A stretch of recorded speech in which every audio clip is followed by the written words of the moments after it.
शब्द बताविया साचा दिया हुक्म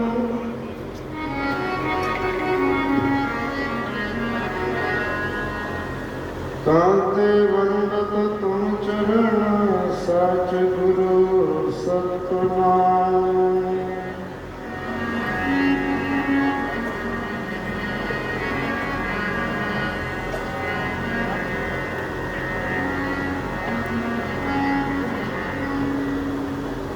पटन सतलोग है अदली सत गुरु सार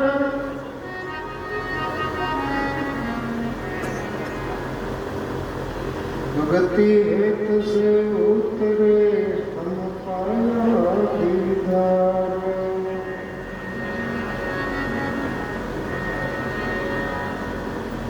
जैसे बादल गगन में चलते हैं बिन पाँव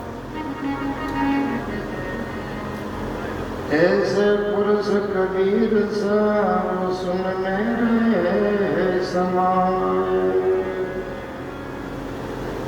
सुन मंडल अनुराग है सुन मंडल रे धीर दास गरीब उधारिया बंदी छोड़ कबीर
चंद घर जागे सूरज घर सोए सुन में जाए समान चंद घर जागे सूरज घर सोए सुन में जाए समान जोगिया सुन में जाए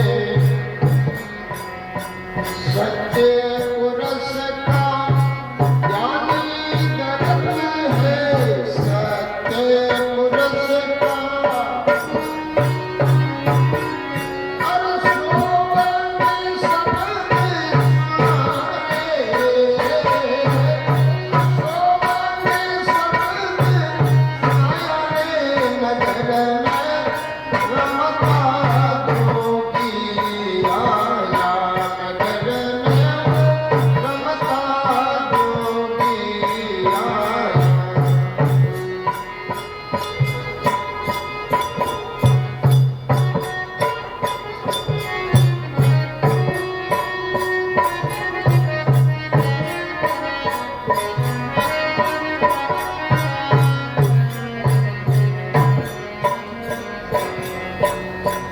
जागा सोई परम पद पाया सोते को जम खाया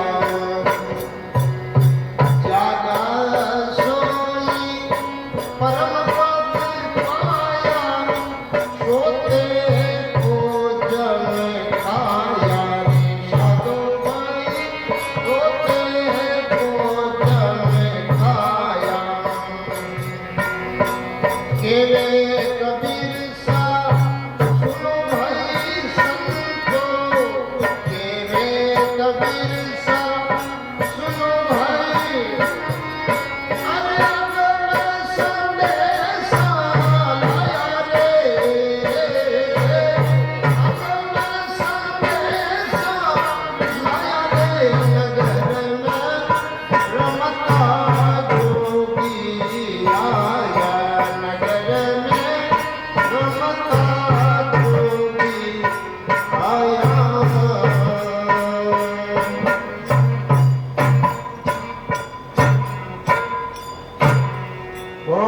सतगुरुदेव की जय सतगुरु कबीर साहिब की सतगुरु मलाराम जी साहिब की हेमाराम जी साहिब की जय गंभीराम जी साहिब की बस्तीराम जी साहिब की यादव जी साहिब की श्री रामदास जी साहिब की भगत बाबा साई राम जी की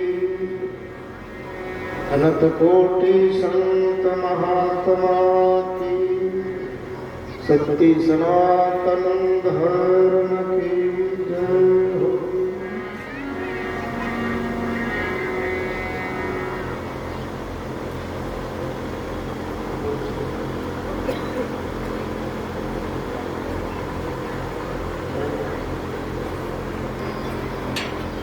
सतगुरु जी महाराज की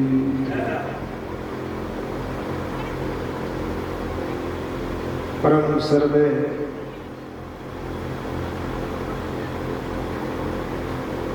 मंचासीन विराजमान पूज्य सर्वे नंद दास देसाई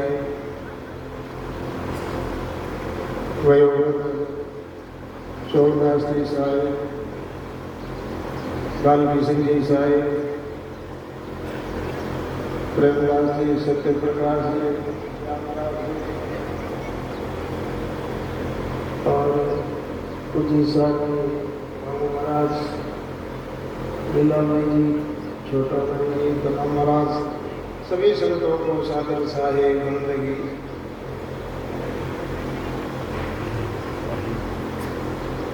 आज की सत्संग में उपस्थित सदगुरु के प्यारे सभी हंस भक्त जन माता और बहनों, आप सभी को बहुत बहुत हार्दिक स्वागत। अभी आप हम सब जोगिया की बात सुन रहे हैं।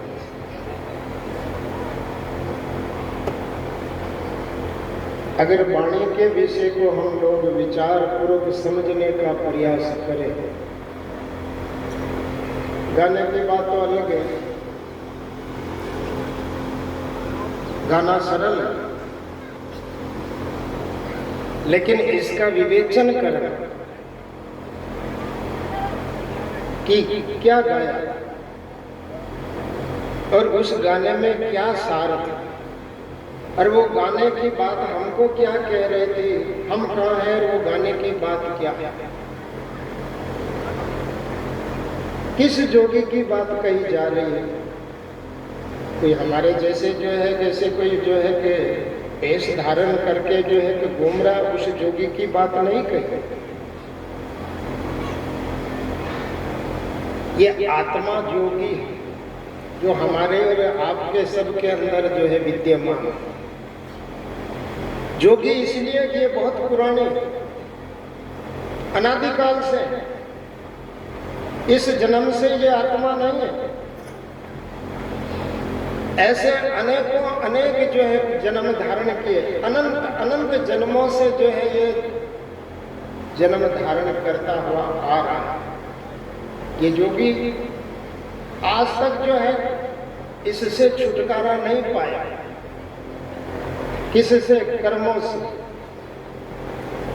कर्म के बंधन में ये आत्मा जो है बार बार जन्म रही है, बार बार मिल रही है, ऐसे ऐसे जो है कष्ट और दुख पा रही है जिनका वर्णन नहीं किया जा सकता है।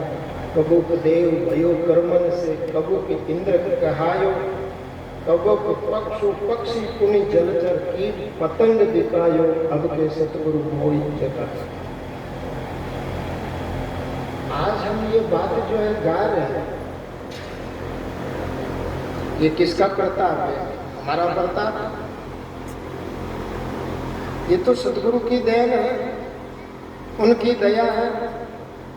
उन्होंने हमें ये समझ दी है कि आज हम इस बात को जो है गा रहे हैं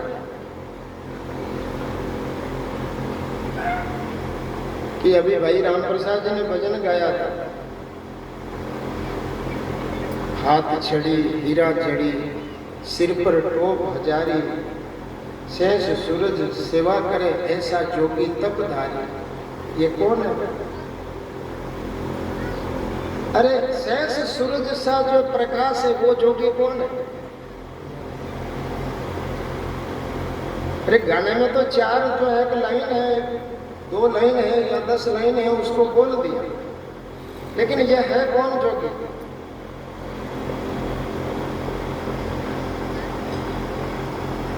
इसको केवल और केवल गुरु की कृपा से ध्यान जिसका लगता है, तो ध्यान में इस जोगी का दिव्य स्वरूप का दर्शन उसको होता है।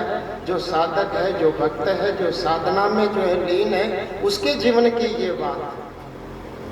हमने उसके जीवन की बात को शास्त्रों में जो है पढ़ करके सीखा है, या किसी भाई से जो है गाते हुए सुना और सीखा।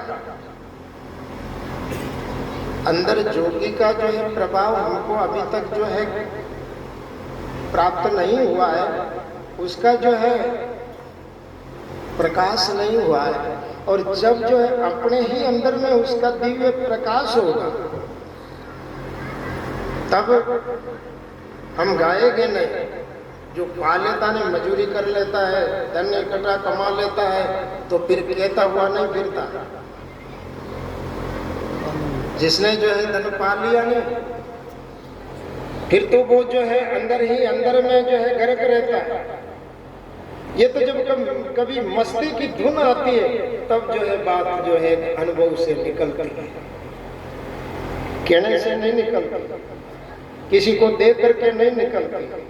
उनके अंदर में जो है कि अपने आप ऑटोमेटिक जो है अनुभव की स्थिति जो आती है, तो अनुभव से जो है चाहे सामने कोई हो या न हो, उनके अंदर से ये वाणी आती है। और ऐसी वाणी जब आती है तो क्या करती है? मस्त नहीं करती है, अलमस्त करती है, शांत नहीं करती, परम शांत करती है। सुख नहीं होता, परम सुख होता, और आनंद नहीं, परमा आनंद की जो स्थिति में जो है लवलीन होता। मैं कभी कभार आपके सामने एक उदाहरण कहा करता हूं कि एक मुल्ला जी थे जो रोज कुरान को पढ़ते थे। हम लोग भी पढ़ते, उनका कुरान था तो कुरान को पढ़ते। हमारा शास्त्र अलग है तो उस शास्त्र को हम लोग भी पढ़ते। गर्मी हो, सर्दी हो, वर्षा हो, कोई भी स्थिति हो, लेकिन उनका नियम था कि कुरान को तो रोज पढ़ना ही पढ़ना। आज भी आप लोग जानते हो कि इस्लाम के अंदर जो है लोग दीक्षित हो गए, उनकी परंपरा को जो है धारण कर लिया। 5 समय जो है नमाज अदा करते थे। हम हिंदू लोग हैं, हम हमारी सनातन संस्कृति को मानने वाले हैं, संत गुरुजनों को मानने वाले हैं। क्या सुबह शाम संध्या पाठ करते हैं? सबका नियम है ये कि हम सुबह शाम संध्या पाठ करते हैं। अरे वो तो 5 वक्त, चाहे रेल में जो है उड़ रहा है, चल रहा है, चाहे हवाई जहाज में उड़ रहा है, बस में बैठा है, चाहे काम धंधे पर है, तो वो काम को सबको छोड़ करके वहीं जो है आंख बंद करके जो है नमाज को पढ़ता है। तो उस मुल्ला का नियम था कि 5 वक्त नमाज पढ़ना और रोज जो है नियम से पढ़ना। 80 वर्ष की उम्र हो गई पढ़ते पढ़ते। एक दिन सुबह सुबह जो है कि नमाज पढ़ने के लिए घर से निकला, गांव से दूर था। क्या था? पहले जमाने की, पुराने जमाने की बात। अब तो सब जगह जो है क्या बना हुआ है, मस्जिदें बनी हुई है कि मस्जिदों में जाकर के जो है अजान देते हैं। लेकिन उस जमाने में जो है मस्जिदें नहीं थी, कोई एक जगह निश्चित कर लेते थे। नमाज का कारण होता है कि मस्जिद ही नहीं हो, कहीं भी पढ़ सकते हैं।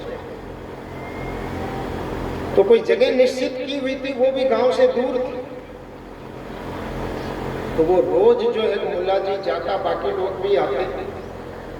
मुल्ला जी गए और एक झोपड़ी थी, और उस झोपड़ी के अंदर जो है उस कुरान शरीफ को जो है कपड़े में लपेट करके बड़ी युक्ति से जो है रखा करते थे।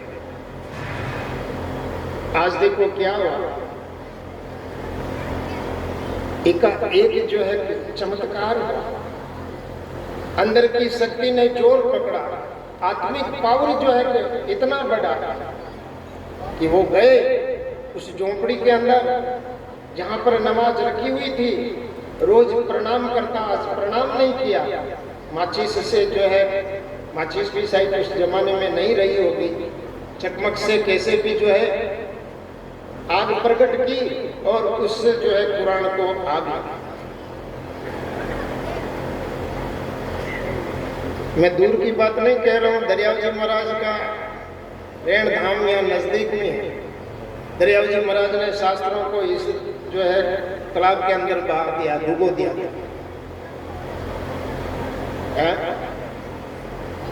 हाँ, इसीलिए लगा तालाब। नामदेव जी महाराज ने कनक जड़ी सुखसेज सौ की नामदेव जल में बहाई। तो उस मुल्ला जी ने क्या किया कि उस कुरान को जो है आग लगा दी। आग लगाई तो कुरान जली सो जली, झोंपड़ी भी जलने लगी। तो झोंपड़ी जब जलने लगी तो धुआं उठने लगा। मुल्ला जी के बाद में जितने भी जो कुरान पढ़ने के लिए, जो नमाज पढ़ने के लिए वहाँ रोज आने वाले, जैसे आप संगत में रोज आने वाले लोग, ऐसे रोज आने वाले लोगों ने देखा कि आज ये धुआं कहाँ से उठ रहा है, ये धुआं कहाँ से उठ रहा है। जैसे जैसे नजदीक आए उनको शक हुआ कि ये धुआं तो वहीं से उठ रहा है जहाँ हमारे कुरान शरीफ रखी हुई है झोंपड़ी में, उस जगह से धुआं आ रहा। सचमुच पास में आए, नजदीक में उस खेत में आए कि देखा कि जो है पूरा का पूरा झोंपड़ा जल रहा। और वो मुल्ला जी सामने बैठे बैठे उसको चलते हुए देख रहे। मुल्ला जी सामने बैठे और उसको जलते हुए देख रहे। लोगों ने कहा कि मुल्ला जी तो आज पागल हो गए। 80 वर्षों से हम लोगों को सिखाया, पढ़ाया, समझाया, और आज वही मुल्ला जी कुरान शरीफ जल रही है और सामने बैठे देख रहे हैं।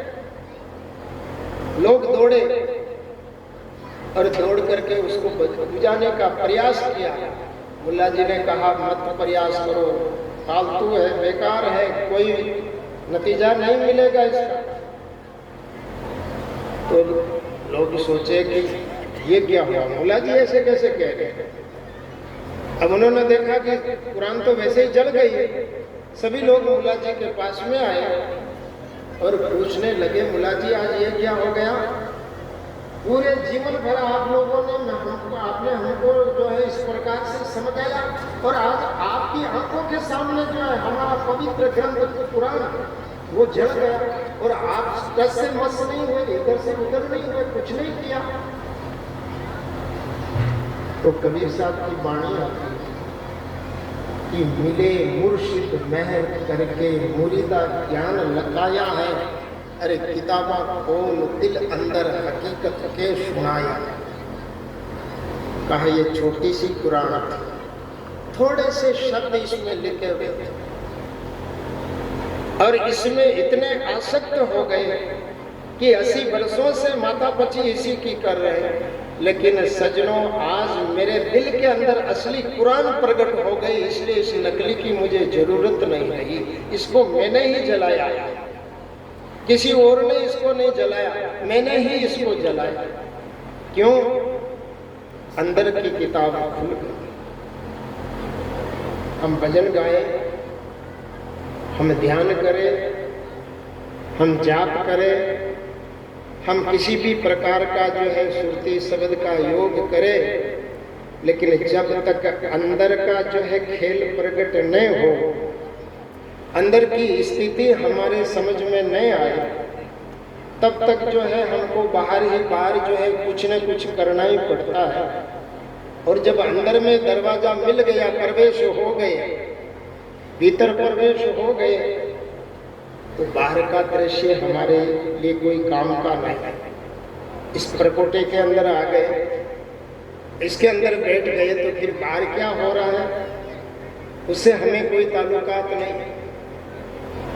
तो सदगुरु कबीर साहब का सत्य ज्ञान यही है, सतमार्ग यही है कि यह ज्ञान प्रकरण, ये सत्संग करके संत गुरुजनों की जो है कि शरण में बैठ के उनसे नाम दान प्राप्त करके, उनके बताए हुए विधि विधान से साधना को करके उस अंदर वाले जोगी का परिचय प्राप्त करना है, कि उसका जो है दीदार हो जाए, उसके दर्शन हो जाए, उससे जो है आत्म साक्षात्कार हो जाए, तो फिर कुछ करना बाकी नहीं रहता है।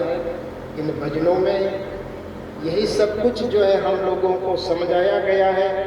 चाहे आज इस बात को हम लोग समझे, चाहे अनंत जन्म बीत जाने के बाद में समझे, जब तब कभी भी जो है हमारे जीवन में समझ आएगी, तो इसी जो है कि विधान से आएगी, इसी विधान से हमको उनकी प्राप्ति होगी। तो हम लोग समय रहते हुए, समझ को बढ़ाते हुए, गुरु भक्ति के भाव को दृढ़ बना करके, ध्यान की स्थिति को प्रगाढ़ करके इस आत्म साक्षात्कार में पारंगत होवे, तो हमारा जीवन धन्य धन्य है। इसी के साथ में हमारी वाणी में विराम दूं। बोलो सतगुरु जी महाराज की जय।